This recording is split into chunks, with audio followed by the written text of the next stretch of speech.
So how do you transfer bulk photos from the Android device to the iPhone?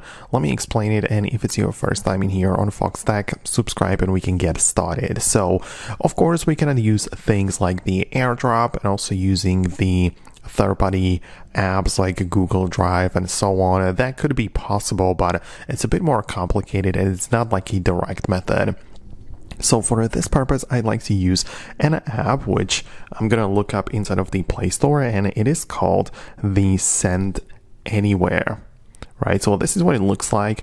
You can get the app on both devices. It's called Send Anywhere for a reason, and you can also get it on the iPhone as well, and especially on like other devices too. So you can see on the iPhone, I can also get the app.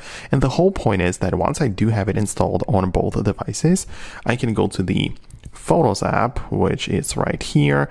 I can go to my pictures and even select multiple of them, right? So I'm gonna hold down on this one and select like, I don't know, like 4 images right here, and I'm going to click on select, and I'm not going to use any of the built-in methods of sharing. So I'm not going to use it or share it through Gmail or social media, but I'm going to use and click on the Send Anywhere. If you don't see it right away like I do, just scroll all the way to the right and tap on more, and you should be able to see it to be part of this grid. So if I click on Send Anywhere, I'm going to use this third-party service. So it's going to create this sequence of sharing, and it's going to come up with this number right here.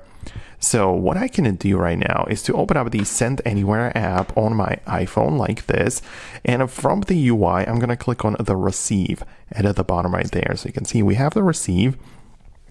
And I can either input the key, so I have the ability to manually type in the code, which I have in here, or I can as well use the camera to scan the QR code, right?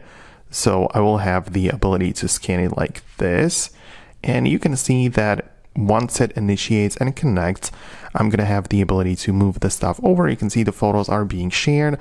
I have like a couple of ads or something, which is usually fine. Like it's a third-party app, which is free and it works well. So I don't really mind the ads right here. But the point is that the photos are now appearing in my gallery right here because I was able to share them over, and most importantly in bulk from the Android device to the iPhone. So this is how I like to use it. Let me know your thoughts and opinions below. Let me know if it worked for you as well. Thanks a lot, and I'll see you later.